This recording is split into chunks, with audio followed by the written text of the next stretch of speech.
I am Daniel Likus, and welcome to Book 101. Book 101 is all about the books that I read for the last 40 years, and today we're having a Sapha Sunday with Miss Sapha Burnell.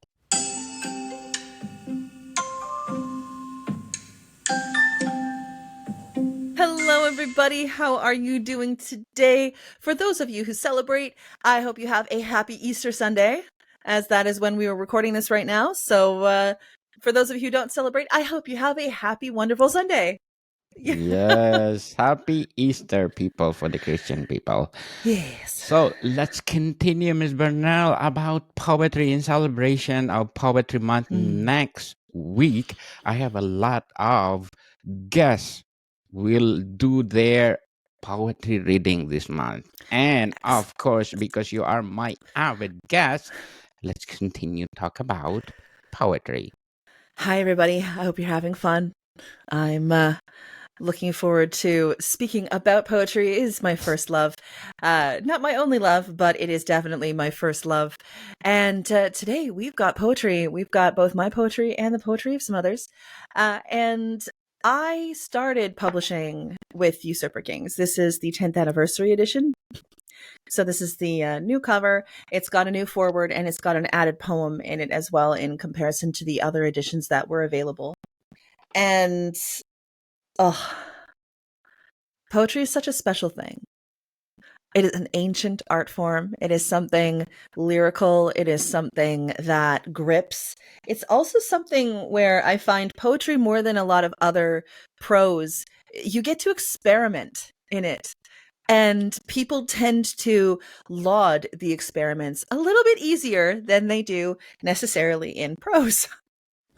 We've all seen just incredible books, but, incredible projects by authors who are attempting to kind of push the boundaries of their art. And they try and do so in a novel, and certain things can fall apart very quickly. And although the prose might be beautiful, it might not be necessarily as understandable without, university level courses in in figuring it out. But with poetry, I think we have the freedom to really investigate and enjoy this sort of almost primal piece of human culture and human existence in a relatively short period of time. And that's one of the things I love about poetry. Yes. So, Miss Bernal, how does one find their unique voice or style in poetry amidst the multitude of existing genres and influences? First, they need to read poetry. I really do believe that that is number one. In order to understand a thing, you need to have read that thing. And it's something that, like, if you want to get into poetry, which a lot of people tend to do, there's a period in time as a child going into adolescence. I think many people have this idea of kind of becoming a poet, or at least trying to write their words down in such a way that they can kind of figure themselves out. Again, in a relatively short period of time, since poetry can be anything from 3 lines on, it could be a couplet, it could be 2 lines, it could be something incredibly short. But I think the first thing to find your own voice in poetry is to read other poets. You have to read other poets. You have to read poets that don't just do a style that you kind of grip to, but also have had styles in the past. There's a reason why you get that sort of anecdote of T.S. Eliot, who was an incredible futurist and absolutely looked forward in time instead of backwards. But he had that thought that in order to look forward, you have to know what was behind you. You have to have read certain classics. You have to know what foundation upon which you stand. And I think that's incredibly important when it comes to poetry. And you can fall in love with poetry without having to do university courses or anything like that. Or you can just read poets, read Margaret Atwood, read Emily Ursuliak, read the poetry of, Homer and Virgil, kind of discover poetry through time. Shakespeare is another good one, in the English language. And Shakespeare really did, as much as people are like, oh yeah, but Shakespeare was a hack. Well, there's a conversation there. We can have an entire different Sapha Sunday about what that was about. But he really did change a whole bunch of things in the English language and give us vocabulary that we still use today. So if you're using certain phrases and things like that, and you don't realize, oh, this comes from Shakespeare, it comes from this specific play, or it comes from this poem, and then you're lacking the connection, which could bring people to view the subtext in your work so much more wisely. And I think that's part of why I'm always like, read poetry. Because poetry is a form of connection. It is connecting the minds of people together. It's connecting concepts and emotions together. That is what it's for. To rebuke, to connect, to extol, to view things as sacred, to view other things as profane, to view the profane as sacred, to view the sacred as profane, to bring in all of these different things, to fall in love, to fall in hate. It's this visceral emotional experience, but it's also something where every single line could be heteroglossic. It could mean multiple things, and it should. Poetry should be layered.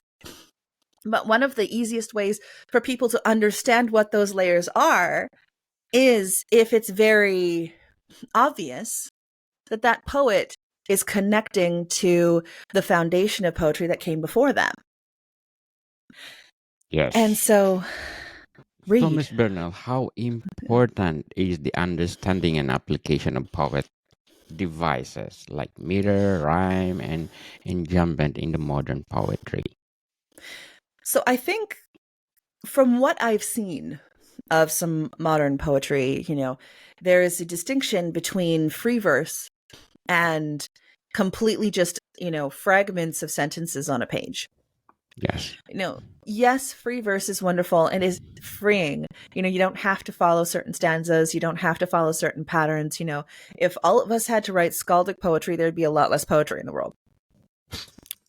It's not easy to do. If the Shakespearean sonnet or the Italian sonnet were the ones that were the only things, the only forms there, well, that would be a fair bit tricky. But again, it's this kind of idea that in order to break a rule, you have to know it. You have to be able to work within the confines of that rule to know how it can be broken or how it can be meddled with. And especially too, we can do so many amazingly experimental things in poetry, but eventually that poetry needs to be read. And that poetry will likely be read by people who are not necessarily listening to it in your voice. They're listening to it in their own. They're reading it for themselves. And so we have something called reader response critique. And it becomes the entity of the reader to discover what they found in your poetry. And there are varying schools on this. There are varying thoughts and theories about how firmly an author should put their own meaning into a piece and how loosely an author should put their own meaning into a piece so somebody else can figure out of it what they figure. So I'm of the mind that you wrote this for a reason. You as the author, you as the poet, you wrote this. You want to say something to other people. So then whatever meaning that you have, which is incredibly important, needs to be present enough for them to grasp without having to grasp at straws or read an essay or read some sort of biographical work. They should be able to glean it from the poem itself in some way. And so the easiest way to do that is by using things like meter and a rhyming scheme and figurative language like metaphor and simile and personification. Use the tools that you have. It'll be an easier way to have people understand what you're trying to say. And a lot of free verse kind of like, I'm just going to throw words at a page, or I'm just going to write this and that, a few sentences and there you go. Add a few stanza breaks and that makes people pause and that kind of thing. It can be very well done, and it is very well done. And I'm so happy to see it well done. But the best kinds of poetry are ones that understand those rules and understand how people kind of grip to those rules. People want to read something with a rhythm. That, and if you're constantly changing the rhythm or you're unaware of the sort of rests and stresses that people put on certain words, then you need to go back and kind of, do the simple exercise. Is this a rest or a stress? Every single syllable, what have you actually got? And so what if it's not iambic pentameter? You should know what it is. And you should be able to kind of hear it in your head, and you've got on Denmark's radio by Peter Peter Vestergaard. Peter Grog Vestergaard. Now we've been talking all morning, drill stick and German techno, neither of us with the required edge for scoring at Club Moscow. I've never been focused. I know that so well. Don Paris means nothing. Really? And you've got these pauses, you've got these breaks, and there's sentences that go beyond the line, but that little now we've been talking all morning. Drill sticks and German techno, neither of us. You've got that sort of rhythm, you've got that sort of feeling that kind of leaps you forward, but also keeps you slightly off kilter. And he used that off kilter nature in O Denmark's radio for a reason, because he wanted people to kind of almost stumble in this part, because in this poem, in Warning Light Calling, which is the collection of poetry that this is from, the main character of Sputnik, a Danish man, in this case, Sputnik, this is done in a sort of rebellious style, based on rebellious poets from the USSR. This is the style of poetry that he's doing. He is himself off kilter. And he's trying to kind of be with this beautiful woman that he's kind of fallen for and things like that. And they've been talking all night and they've been talking all morning and they've been doing all these things, but he's still not found his confidence yet. He's still not felt his kilter. And so just by the virtue of having more stresses on one line than another and more syllables on one line than another, and then not repeating that rhythm, he has created something of an unsettlement, which the people get to take with them as they spill through the words. If he wasn't aware of rhythm, this would not have taken place. It might have been a fluke, but I know for a fact that it wasn't, because, full disclosure, I worked with Peter Vestergaard on this collection. I helped him edit it. So, full disclosure, it's a very incredibly well-crafted collection, if I do say so myself, of sort of dissident literature in the style of dissident Soviet poetry. And it's science fiction, so I love it. But So, Miss Burnell, can you recite some of your poems that indicating of what we're talking? Tympanic telepathy. This is from Usurper Kings. This is from the part of Usurper Kings, which is called Act 3. So Usurper Kings is a poetry collection in 5 acts. Act 3 is the Time Masters and the Cogs. And so it's meant to be more of a take on sort of enlightenment to modern times when it comes to poetry. So it is free verse. And then this is the last section before we go on to Act 4, which is Chaos Machines, which is taking us into a spoken word poem, which brings us closer and closer to the future. So tympanic telepathy. Woman on a park bench, prim lips painted in yesteryear's red, face pinched, cheeks hollow. Arthritic Aphrodite, posture straight, structured and sutured by years of etiquette, of stays. These things don't matter anymore, says the new boy. New boy grabs onto the bench, pulls unrestrained locks of blonde hair out of hazel green eyes, spills calcium-rich bones upon it. Was this slim picking worth his salt? Did the new boys care about ladylike dowagers or purse strings? Traditional safety? Nobody keeps the traditions anymore. How will we know where to go if we don't see the path ahead? The new boy says. She says nothing, checks her watch and props herself, standing withered by the will of her cane. Nothing to say, for they said nothing in those days, carrying on. Not like this new boy. The boy peers into her and finds the soul wealth, deep trench of perceptions, steal her emotions from carefully laid pockets more valuable than purse strings. She glances down at the new boy, catches sight of nervous, wide eyes, identical eyes to hers at her coming out, dancing with strangers on park benches, like she had with dead Freddie Alcott at her cotillion. Take me home, Freddie. Take me home. New empty. Bravo, Miss Burnell. Bravo. But before we go on, Miss Burnell, I want to shout out, of course, my ranking tops for the last 30 days because according to pad status, I got number 2 on the Apple chart in Bolivia.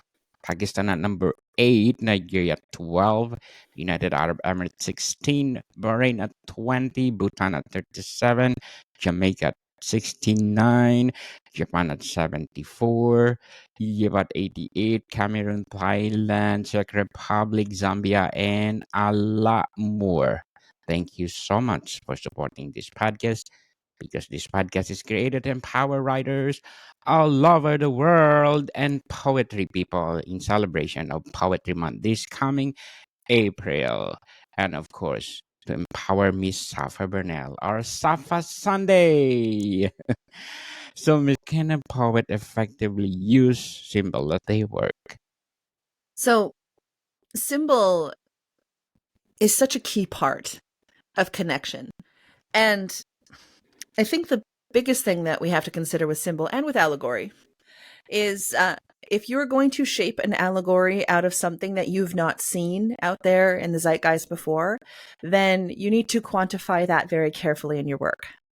And so, depending on how far out there that allegory is, whether it is something, that people have known of, whether it's something that people are like, oh, yeah, no, I recognize that from the various other pieces of work. If this is an allegory that's completely out of there, like all of a sudden we are saying that cacti are an allegory for the human condition. Well, no, it's got the, spark, it's got the pointy outsides, but, inside you can make candy. And you're like, okay. You have to quantify that allegory quite substantially in order for it to stick. You know, that's just the truth of the matter. I think symbol and allegory too, they again touch on something called the ideal audience.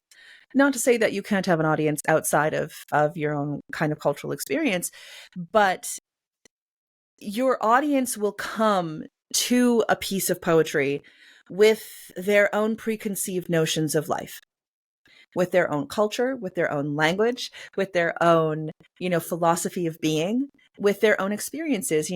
If you are making, the sand on a desert a sort of allegory for, say, like we just filmed today, the movie 101 episode on Dune Part 2. So you should go check that out.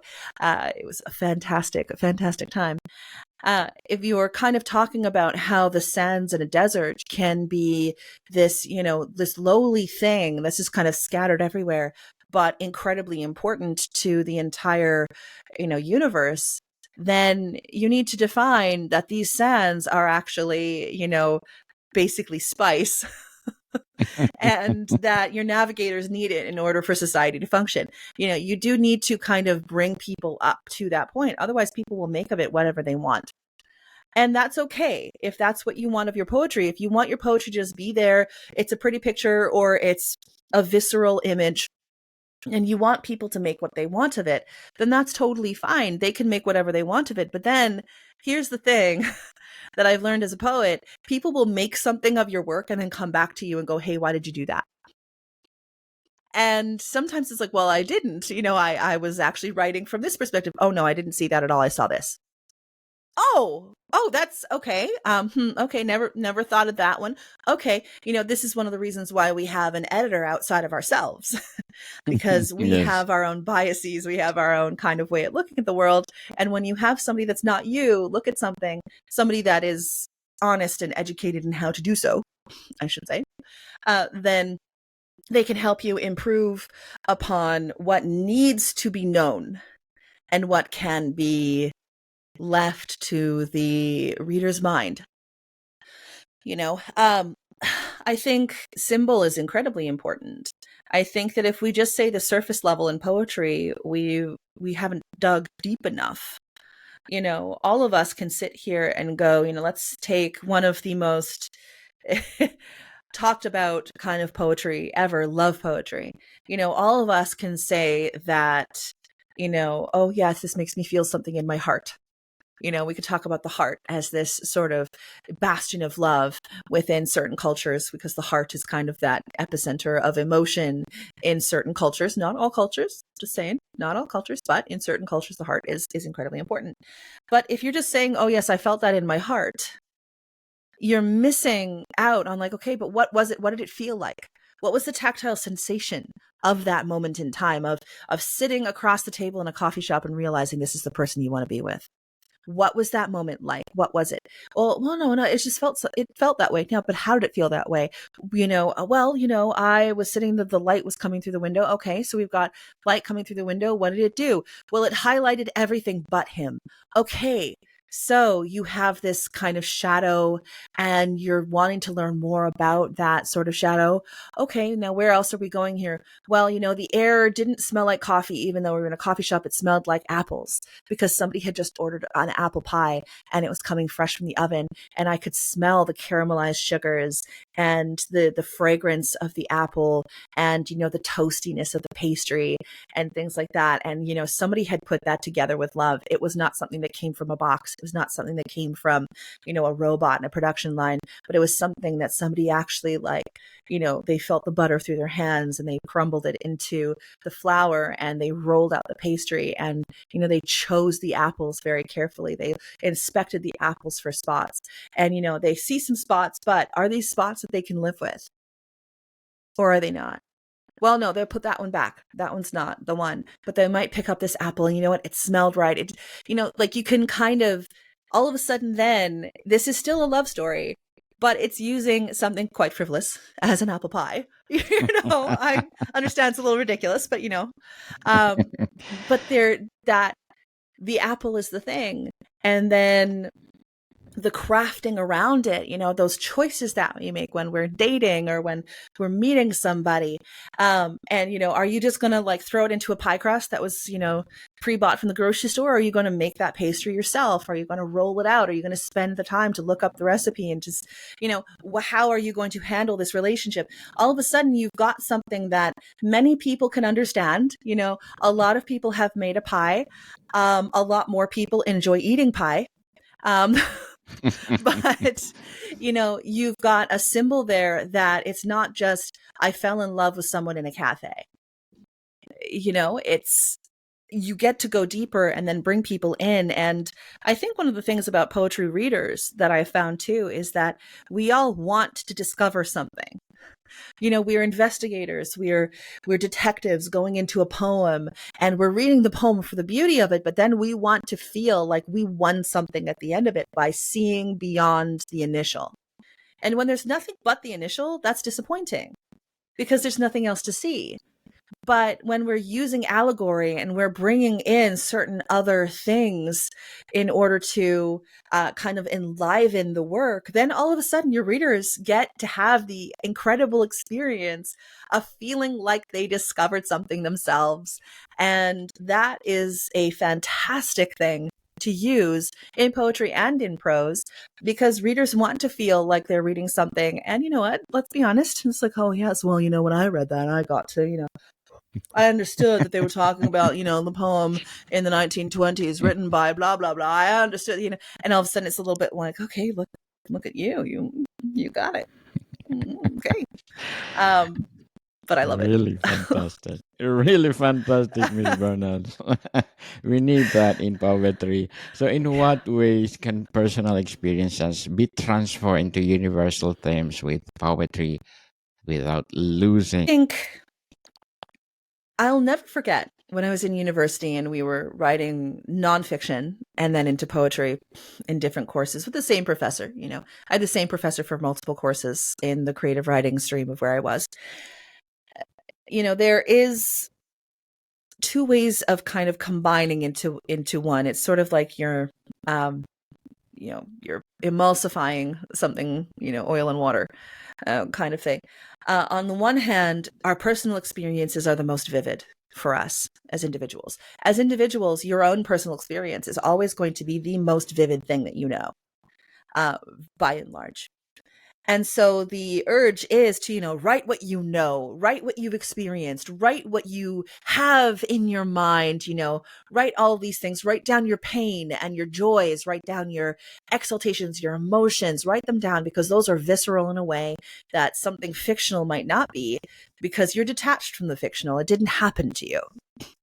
So the urge to write what you've experienced in your life is very strong, and it's a good urge. There's a lot of poems in Usurper Kings that come from my direct personal experience, and that's great.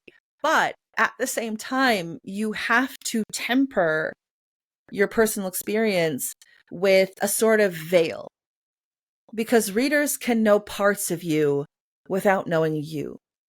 There are certain things that are too intimate to divulge. They are too flagrant to put out there. And, I have seen this happen in my personal experience working with several young poets who put out everything out there because, well, but that's how it happened. That's really, this is, okay, that's great. But this is not a historical recording of what exactly happened. This is poetry where you get to take that thing that means something to you, that very visceral experience of yours, and you get to modify, adjust, you get to fictionalize it. You get to kind of tweak certain things for your audience, for the people who are going to read this. And I think personal experience is fantastic. Keep a journal, write things down. Some of the best poetry comes from personal experiences, and you will not prove me wrong. But there is still this layer of almost being demure that you need to kind of cling to as well, just to sort of make sure that it's not too personal. It's the same thing with tension. In a movie, in a book, you can have tension be, as I've said before, that shrill, constant, high-pitched sound from a violin with bad strings. And that you hear it, that sort of dial tone sound, and it just continues to be absolutely forced into a mind. And people can only take so much of that tension, so much of that sound, before they either laugh at it, clock out, or dismiss it in some kind of way, because they can't stare into the face of madness without becoming mad, as the old saying goes. And so you need to temper certain things, certain visceralities, I shall say, with allegory and with symbol, in order to maintain the core emotion of that thing without being too open in a way that it's almost as if you were having that shrill sound and people kind of like, oh, and they're uncomfortable. Because yes, good poetry can make somebody uncomfortable. There are poems that do that. Read Margaret Atwood.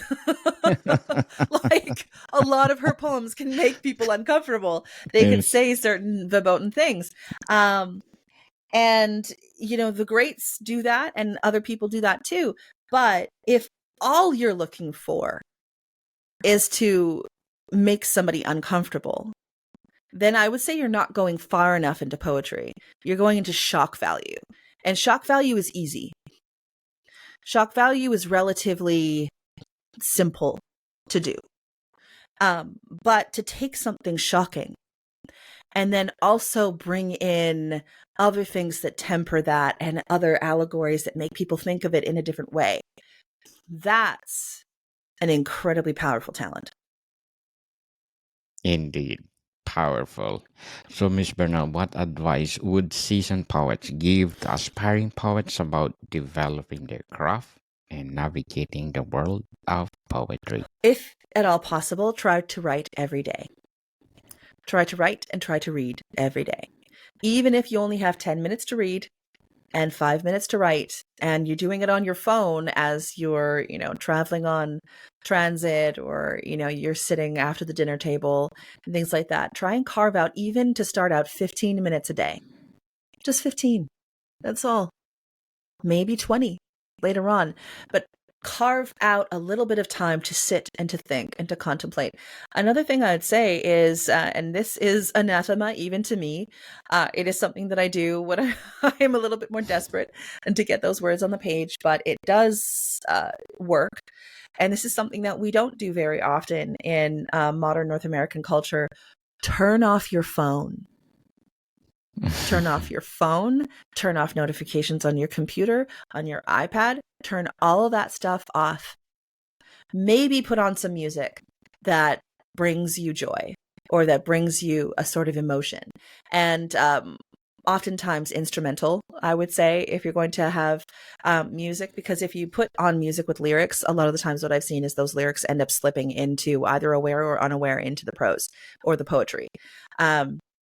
And that's somebody else's work. You should know what it is, but you can make allusions to other people's work. But, this is about you discovering yourself. Put on maybe instrumental music, but nothing else. Block yourself away. Don't let people interrupt you. Tell them, give me 15 minutes, give me 20 minutes. You can knock on the door in 20 minutes. But right now is my time to kind of think and to let the thoughts come and to write, and sort of create a sense of sensory deprivation in a way, not total sensory deprivation, because that can make people go a little bit loop-de-hoop. But turn off the noise. Let yourself sit with your thoughts. Where does your mind go? What thoughts do you have? Where does it take you? What illusions does it make? Are you thinking of your favorite movies or a book? Or are you thinking of a song you heard? Or are you thinking of a conversation you had 7 years ago? What are you thinking about? And give yourself the chance to be alone with your thoughts for just a few minutes. Sometimes it's not the most comfortable place to be. So, have some, comforting tea or coffee or whatever it is that you like as a little beverage or a treat. Know that you can, if it is too uncomfortable for you, you can change it up, put on some happy music or something like that, or, go take a walk. And go spend some time without all of the noise. Stop talking to people. Stop messaging people on, Discord or, instant message. Get off of the social media, the Facebook, everything else. Stop listening to something while you work. Oh no, but I need the noise. I need to, yeah, I get that. I have to do that too. But for these 15 minutes, you don't need it. You need to be alone with you and see what comes of that. And for several days, nothing might come, nothing useful might come, but you are training your mind to allow for 15 minutes of silence, 15 minutes of just inhabiting a body, which in this day and age has probably not had very much time to understand silence. We have so much noise everywhere. We have more noise now than we ever did. The technology to be able to just, say a few words and then an Alexa device will play music for you. That's incredible. Like, we live in a universe of noise. But poetry is the silence. Poetry is the space between stanzas. Poetry is that moment of calm before the inevitable storm of the other stanzas and other things like that. But it is this this entity which comes when we are able to meditate, to be quiet with ourselves, even just 15 minutes a day. And you can extend that to half an hour if you want, and things like that. But, if I say half an hour, people go, oh, no, that's a lot. That's a long time. Well, just 15 minutes, just 15 minutes, please. Turn everything off. And oftentimes what happens is for the first few minutes, your brain is still chaotic and things are still kind of crazy. And you're thinking, oh man, what about this? What about that? Oh man, I could be doing this. I could be doing that. Oh man, this person's coming over in 20 minutes. Oh crap, what am I going to do? Oh, I better start writing, and you've got that clutter in your head. And it takes a few minutes for that to start fading off and for you to kind of get into the mode and that sort of ritual of writing. And when I say ritual, I'm not talking about a spiritual ritual. I'm just talking about a habit that you can build. But it feels a little bit ritualistic when you turn off that everything else and then you just sit down. And oftentimes here is how lo-fi I go. I'll turn my computer off and sit there with a pen and frickin' paper Mm. Like, Yes. because here's the thing, keyboards are amazing and I love my computer. I am quite a fast typer, when it comes to typing things down. I can type up to 10,000 words a day, usually, if I just gonna get into the rhythm. That's something that I'm very good at doing. But the connections of your mind to the keys is a different set of neurological connections than your mind and a pen. And oftentimes you're using those different connections, and that can sometimes break up something that you've been thinking about but didn't know what to do with yet. It can help you see things in a slightly different way. You're kind of turning the vase and seeing it at a slightly different angle. And that slight difference in medium might be the thing that you needed to kind of be like, I understand this now. And so I give it a try. Go lo-fi. If it doesn't work, go Yes. back on a computer. But, even if your handwriting is chicken scratch, like mine, give it a try. And stop procrastinating, people. Who knows? You are one of the best in the making, like Miss Sapha Burnell. So, Miss Burnell, can you please invite our listeners to support all your books? I hope you enjoyed at least something of what we said today. It's incredible that I get to talk about books and poetry online. This is a dream come true. And one way that you can help me in that dream is by either purchasing my books or going to your local public library and asking for my books to be brought in. Both of those options are incredible options. I, as a Canadian, love my library system. It's a fantastic and wonderful group of people. And libraries, especially your local public libraries, they want to know what you want to read. Because they want you to be there. They want you to access this service and to be part of this incredible birth of knowledge that we have access to, depending, of course, on where you live. And so you can find my books at searching saphaburnell.com. That is SAPHABURNELL.com. You can also just search my name, Sapha Burnell. I have books such as Usurper Kings, the poetry collection that we were talking about today. That is out there everywhere. That is also my social media handles. So if you want to find me, you can find me on X, Instagram, Blue Sky, the whole thing, at Usurper Kings, Twitch, the whole thing. I am also the myth punk author of Char and Ash and its sequel, Son of Abel. Those are both online if you like urban fantasy and mythology in a modern setting, then you would love that. I've also got Neon Lieben, my cyberpunk joy. I love this book. The sequel is coming at the end of this year, the sequel Emptiness at the Center, so we'll be able to celebrate that as it comes. Neon Lieben is cyberpunk. It is quite emotive cyberpunk, quite character forward. And then I also have Lenses, Futures Lens, Wired Lens anthologies that I have short fiction in, but I have a novella called Whiskey and Sinner's Blood in the collection Macabre and Monstrous, which is an horror anthology of Eldritch Space, Myth Monsters, and Forest Frights. And I also have the story The Lamia. So those are my current selection of books. There is more to come, including Waxwing, which is an audio drama that is currently in production. So that's going to be very exciting. That happens in the world of the Judge of Mystics world, in the world of Char and Ash and Son of Abel. And I'm looking forward to seeing what you think of my work. If you like character-driven, slightly cerebral and imaginative work, then this is the thing. If you're like, I'm not hugely character or emotion driven, I want to see more action, then I can absolutely share with you some titles by friends of mine who you would probably very much love. But please, if you can, please support my books and my writing, and ask for them in your local public library. Yes, people, let's support Miss Sapha Burnell, because if you support her, more books to come and more episode of Book 101 and Movie 101. Please tune out our episode this coming Sunday. We did talk about Dune Part 2, a remarkable, outstanding movie of all time. Did I say that? Incredible movie. Oh, Villeneuve did such a good job. Yes. Congratulations, Dune Part 2. Awesome. So, Miss Bernal, thank you for your time. And thank you for yours.